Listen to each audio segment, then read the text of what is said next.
Dokter, kita ngomong-ngomong dulu awet muda. Kita lihat dari kacamata seorang dokter, awet muda itu tipsnya apa sih, Dok? Tips dulu deh. Ya, kalau awet muda tentunya kalau cuma dari ngurangin garam kok kayaknya enggak ya. Untuk sahabat sehat Agarilus semua, jangan lupa untuk komen, like, dan subscribe di YouTube Agarilus Series.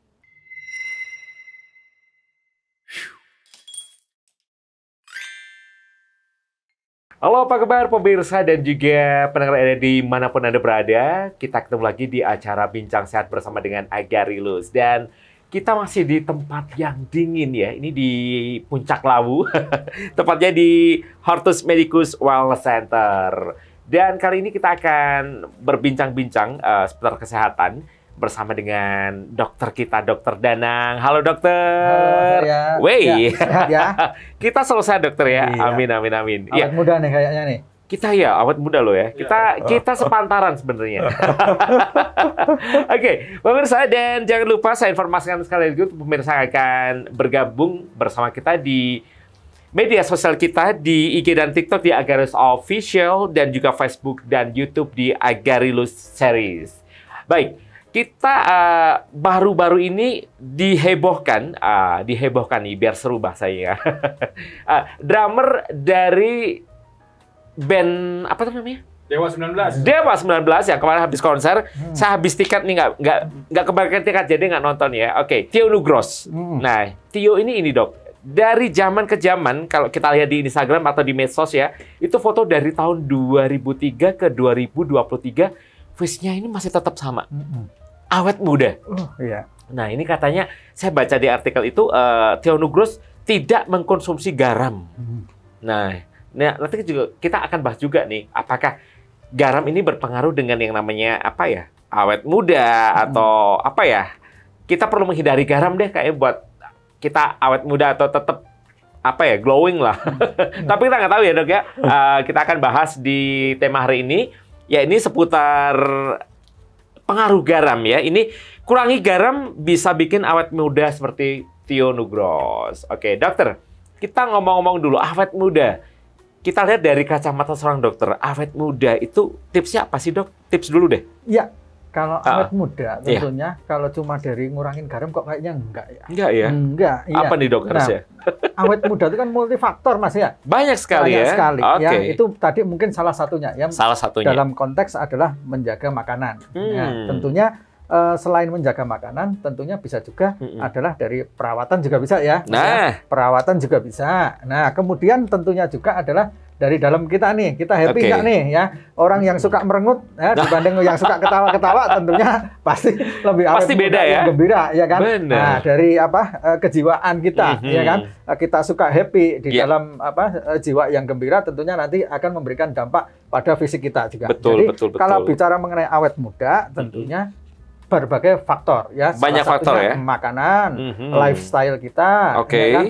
Kemudian istirahat kita, sama perawatan juga dong. Nah itu. Jadi kalau kombinasi itu nggak mungkin Tio Nugros nggak perawatan juga nggak mungkin. Iya. Nah, betul kan?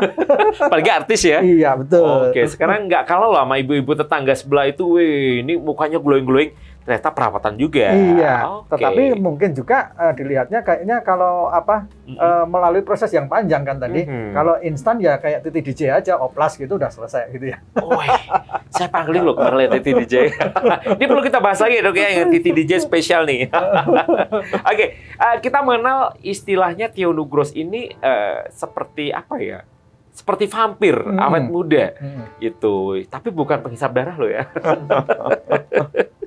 Oke, karena Tio Nugros ini diklaim tidak mengkonsumsi garam atau MSG. Nah, sekarang dokter, kita pengen tahu dulu nih manfaat garam atau MSG bagi tubuh nih apa nih dok? Ya, bermanfaat atau anfaedah itu sebenarnya? Sebetulnya kalau dikatakan garam itu juga ada manfaatnya tubuh kita. Oke. Ya, jadi berbicara mengenai manfaat garam, sebetulnya kita ngomongin tentang elektrolit, Mas. Elektrolit itu apa sih? Elektrolit itu kandungan mineral yang memiliki peran di dalam tubuh kita, ya kan? Nah, salah satunya adalah natrium. Ya, yang mana natrium itu adalah salah satu yang paling banyak sumbernya dari garam, gitu. Ya. Nah, jadi garam yang kita kenal ini kan biasanya kan garam dapur itu. Yeah. Ya, garam dapur itu kan NaCl rumus kimianya ya, Oke. natrium klorida. Nah, kemudian ada juga yang MSG, monosodium glutamat ya. Nah, jadi nama lainnya natrium itu sodium ya. Sodium sama natrium itu makhluk yang sama gitu ya. Nah, jadi terkait dengan garam sebetulnya tetap diperlukan bagi tubuh kita, terutama adalah untuk menjaga balancing ya kan cairan tubuh kita. Oke. Ya, nah ini nanti mungkin perannya di sana nih ya, menjaga keseimbangan cairan di dalam tubuh kita biar seimbang. Jadi nanti berkaitan dengan keseimbangan itu tentunya berpengaruh kepada tekanan darah. Oke. Ya. Nah, selain itu juga garam juga bermanfaat juga untuk detoksifikasi ya di dalam pencernaan juga bisa berperan juga. Jadi kalau misalkan ekstrim garam itu nggak bermanfaat, salah itu ya. Tetap ada manfaatnya. Ada peran manfaatnya. Nah, cuma ya? yang tadi perlu perhatian yang kita highlight nanti adalah seberapa banyak ini yang boleh kita konsumsi. Boleh dikonsumsi. Oke. Kalau kita melihat artikel nih ya, pembahasan apakah garam dapat membuat seseorang tampak awet muda. Diberikan informasi peran garam dalam tubuh. Oke, tadi udah disebutkan dokter sebagai elektrolit juga ya. Tapi kalau kita terlalu banyak makan garam, aduh, ini ada istilah juga ya, pengalaman orang tua itu istilahnya banyak makan asam garam. Banyak makan asam garam. Nah, ini beda lagi ya, Dok ya. Mungkin maksudnya karena umurnya tua, dia kan konsumsi garamnya lebih banyak gitu. Nah, pengalamannya lebih banyak. Padahal nggak, kalau banyak asam garamnya itu juga nanti bisa hipertensi loh. Iya. Nah, hubungannya poinnya di situ tuh, Mas. Oke, yang di paling hipertensi banyak. ya. Ya. Jadi tadi ya, garam atau dalam hal ini ada kandungan natriumnya. Ya, natrium tadi adalah berfungsi untuk menjaga biar volume darah yang ada di pembuluh darah itu seimbang. Ya, karena dia memiliki sifat untuk menarik cairan. Menarik cairan. Jadi mempertahankan cairan itu ada di dalam darah. Nah, kalau kebanyakan garam. Ya, kalau kebanyakan garam berarti akan semakin banyak cairan di dalam pembuluh darah kita. Bahaya nggak, Dok? Nah, kalau kebanyakan cairan, nah fungsi jantung itu adalah untuk mempertahankan tekanan darah. Jadi harus banyak memompa. Semakin banyak cairan, semakin banyak jantungnya reposo, ya kerja keras. Betul. Gitu ya. Nah, dengan adanya pemompaan yang keras itu tekanan darahnya menjadi tinggi. Nah, itu jadi analoginya karena natrium yang ada di dalam kandungan garam, ya kan, itu menarik cairan sehingga cairan di dalam pembuluh darah menjadi lebih banyak, sehingga diperlukan upaya atau tekanan yang lebih keras untuk mengalirkan ke seluruh tubuh. Nah, jadi semakin banyak konsumsi garam, semakin banyak natriumnya, semakin banyak cairan yang ada di pembuluh darah, semakin dibutuhkan tekanan untuk menjalankan cairan itu. Akibatnya itulah terjadi salah satunya tekanan darah tinggi. Nah, ini efeknya mungkin ya kan, karena tekanan darah tinggi, nah itu kan membawa dampak kemana-mana, Mas. Kemana-mana, Mas ya. Betul. Tekanan darah tinggi bikin susah tidur. Ya, susah tidur akibatnya apa nanti ya kan? Mukanya jadi jutek, jadi lecek terus ya kan? Bikin nggak segar, nggak fresh, cemberut. Jadi nggak fresh kan, nggak tampak lebih tua kan? Boros. Juga kameramen semuanya cemberut. Udah makan belum? Belum. Nanti sebentar lagi. Habis ini ya, break ya. Kemudian juga tekanan darah tinggi juga nanti bisa menyebabkan pusing, cengeng. Nah, seperti itu kan nanti dampaknya secara korelasi tidak langsungnya bisa tadi menimbulkan penampakan yang lebih boros atau tidak awet. Tidak sesuai dengan umur ya, mungkin lebih old. Oke, dokter, kandungan garam dalam makanan. Kalau kita melihat masyarakat kita ini lebih, bukan masyarakat kita, saya sendiri aja deh. Kalau di rumah ikan asin, sambal terasi, jadi pengen makan nih ya. Jadi lapar. Jadi lapar ya, bener. Kita nasi anget nih, Dok.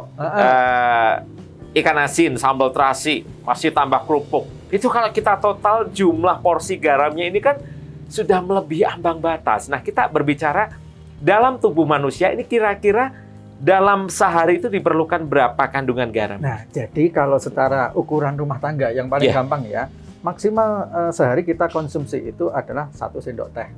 Oh, 1 sendok teh? 1 sendok teh. Plek. Ya, itu 1 hari? 1 hari. Nah, istri saya kalau masak itu harus terbagi berarti dengan keseluruhan apa yang kita makan. Padahal gampangannya seperti itu.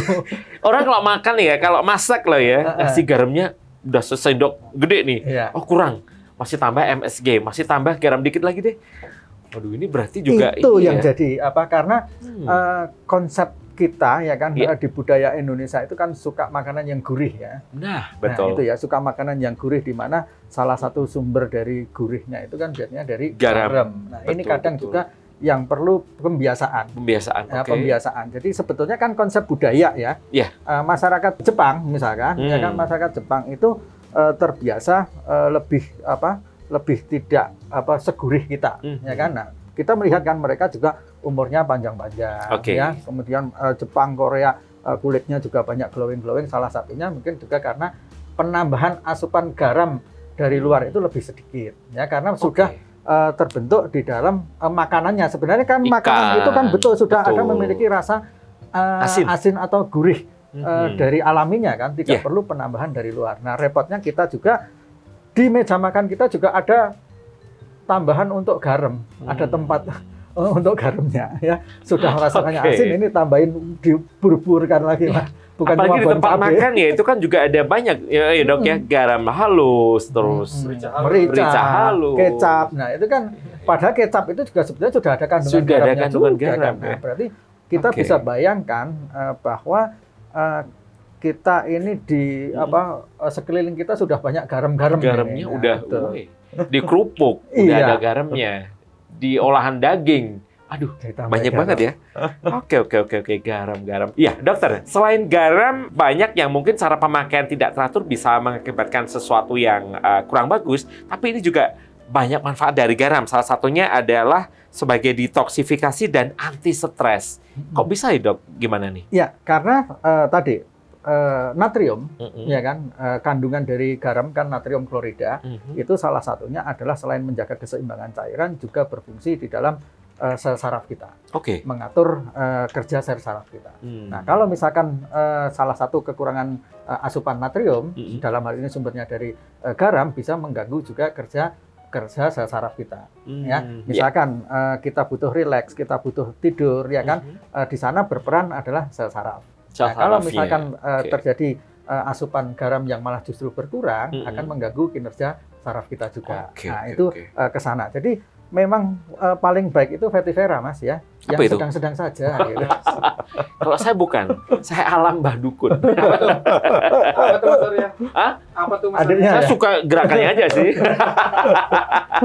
Oke, yang namanya sesuatu ya istilahnya kayak seperti garam dan sebagainya itu memang ya ada faktor plus dan minusnya ya, Dok ya. Jadi Sesuatunya. kita tempatkan pada kebutuhan yang pas, Yang ya kan, pas. yang enak. Tadi batasannya adalah 1 sendok teh saja. 1 sendok teh Iya, setiap hari ya. iya, Oke, ini buat pemirsa dan pendengar di rumah ini penting banget ya.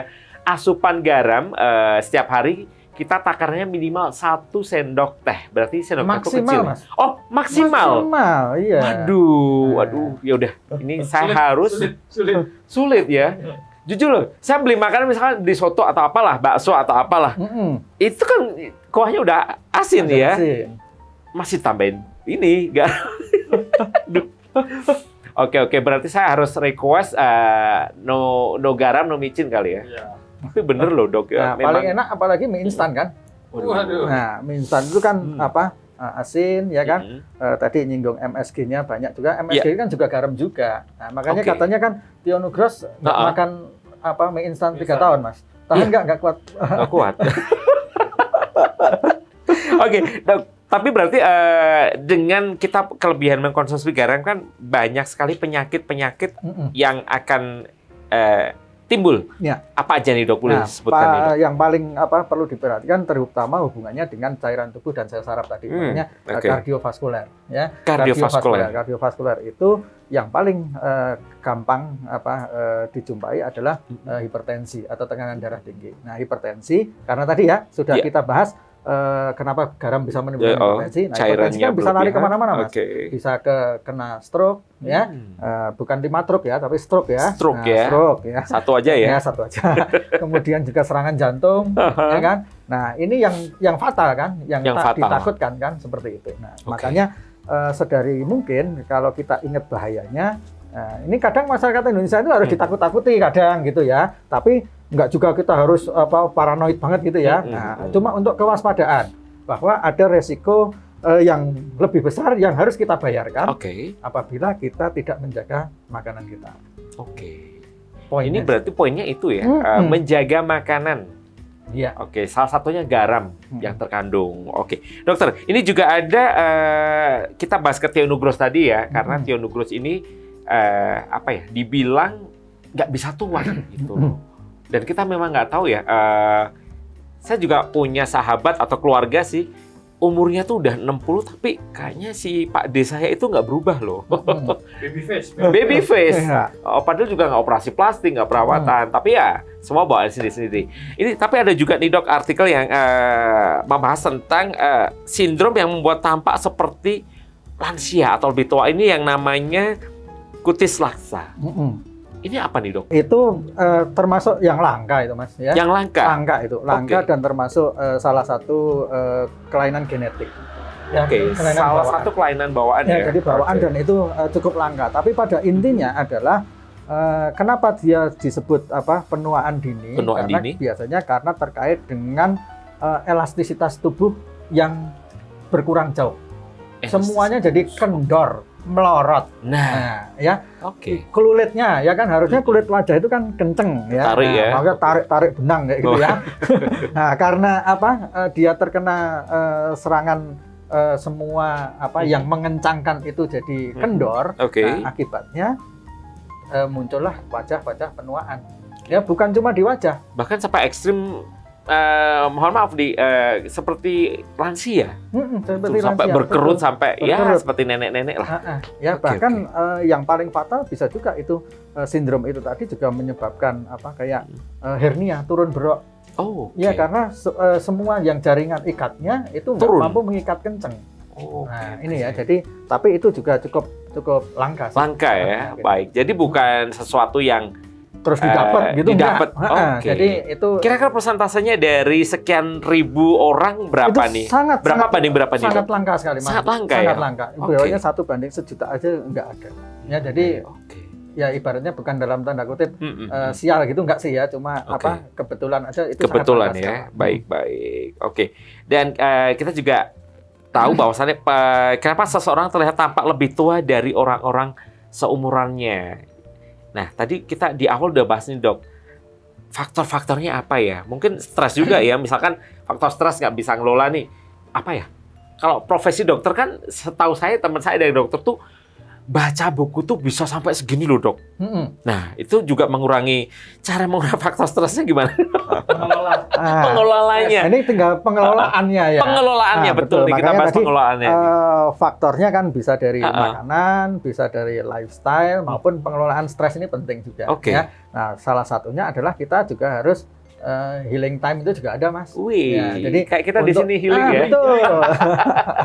Jadi kadang diperlukan suatu saat kita keluar dari rutinitas sehari-hari itu juga sangat penting. Jadi menjaga kewarasan itu penting. Ya untuk awet muda itu sangat penting juga. Karena tadi psikologis itu juga berperan. Ya, mental itu juga berperan terhadap penampakan fisik kita. Walaupun kita jaga makan, jaga pola apapun ya. Tapi secara pikiran stres kan cemberut. Nah, lama-lama kan tetap berpengaruh juga. Walaupun ditarik benang pun juga. Look-nya nggak dapet ya.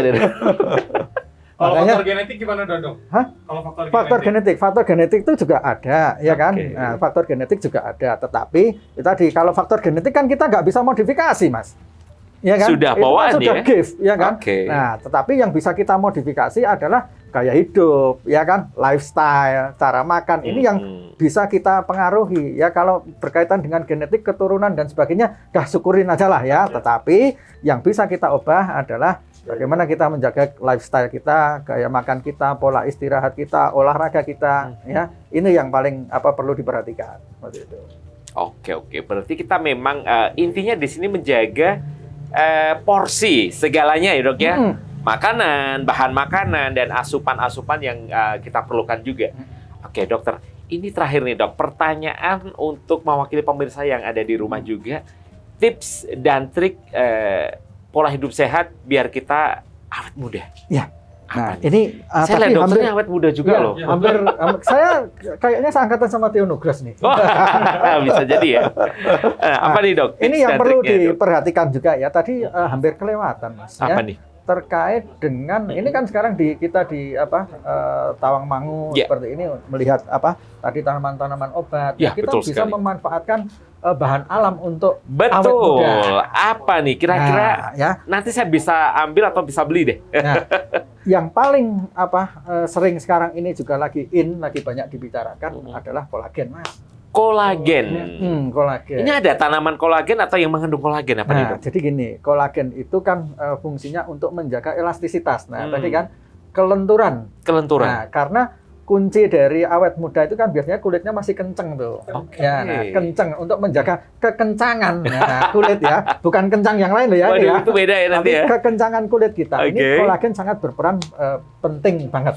Ya Oke. kan? Jadi biar kulitnya lebih kelihatan kencang, kenyal, glowing, itu Yeah. kolagen banyak sekali khasiatnya. Nah, Oke. kemudian pertanyaannya, semakin bertambah umur, itu kolagennya produksi di tubuh kita semakin sedikit. Oke. Nah, makanya kalau kita bisa mengkonsumsi sumber-sumber bahan alam yang mengandung kolagen. Contohnya Nah, contohnya yang paling banyak itu dari tripang, Mas. tripang laut. Tripang laut. Oke. Tripang laut yang dikeringkan itu bisa disebut dengan gamat. Gamat. Oh iya ya. Nah, ya itu gamat. Itu sumber kolagen yang sungguh luar biasa sekali. Oke. Nah, itu bisa saja kita manfaatkan untuk awet muda. Satu lagi yang paling banyak juga dipakai, yang sekarang juga terkenal, Centella asiatica. Apa Apa itu? itu? Nah, Centella asiatica itu pegagan. Pegagan. Ya, Oke. pegagan. Nah, pegagan Centella asiatica atau kalau di India namanya gotukola. Nah, itu banyak sekali sekarang produk-produk kosmetik, ya kan? Produk-produk kecantikan yang mengangkat pegagan ini untuk kesehatan kulit karena dia memiliki sifat antioksidan yang tinggi, ya. Oke. Nah, kita ini kan sekarang kan hidupnya banyak dikelilingi oleh zat-zat racun ya, Ya. keluar naik motor kena asap, ya kan, kena Betul. debu, ya kan, kumpul-kumpul sama temen Kena banyak asap rokok. rokok. Nah, kayak itu kan bikin berkerut juga. Betul, Nah, betul, jadi, betul. untuk menangkal itu kita perlu antioksidan. Salah satu sumbernya adalah pegagan. Waduh, dan Nah. sekarang banyak produk-produk yang memang sudah di luar sana yang mengandung Pegagan. pegagan Nah, dan satu lagi semuanya juga, tadi ya dok ya?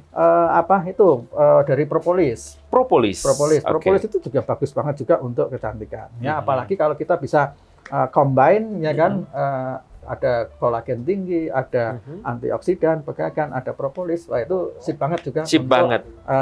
mencerahkan wajah, Waduh. membuat awet muda. Nah, 17 tahun lebih muda ya. selain standar ya, standar dari tadi istirahat cukup, kemudian jaga pola makan, kemudian healing time jangan lupa. Jangan lupa bahagia lah ini. Oke deh dokter, siap. Habis ini kita healing time ya dok ya. Iya. Saya pengen keliling Tawangmangu nih habis ini nih. Oke pemirsa, luar biasa sekali perbincangan kita hari ini bersama dengan dokter Danang. Dan dokter terima kasih sekali. Oke. Ini Iya. biar kayak anak muda kita dok. Iya. Tasnya beda ya. Ya, dan juga buat pemirsa dan pendengar yang ada di rumah, terima kasih sekali untuk waktunya meluangkan untuk di channel kita. Dan untuk pemirsa yang akan kembali mengikuti kita, jangan lupa saksikan selalu di channel TikTok dan IG di Agarilus Series dan juga di Facebook serta di YouTube di Agarilus Series. Jangan lupa berikan saran, kritik, dan komen. Dan juga pengen nih misalkan bulan depan dong atau minggu depan ditayangkan yang temanya ini, boleh kita terima semuanya. Oke, dokter terima kasih sekali lagi dan Oke, salam tetap sehat awet untuk muda semuanya. ya, ya. Tetap awet muda. Dan saya Ervan Prastawa. Saya Dr. Danang. Terima kasih atas pertanyaannya. Kita kembali lagi di lain kesempatan. Wassalamualaikum warahmatullahi wabarakatuh. Bye.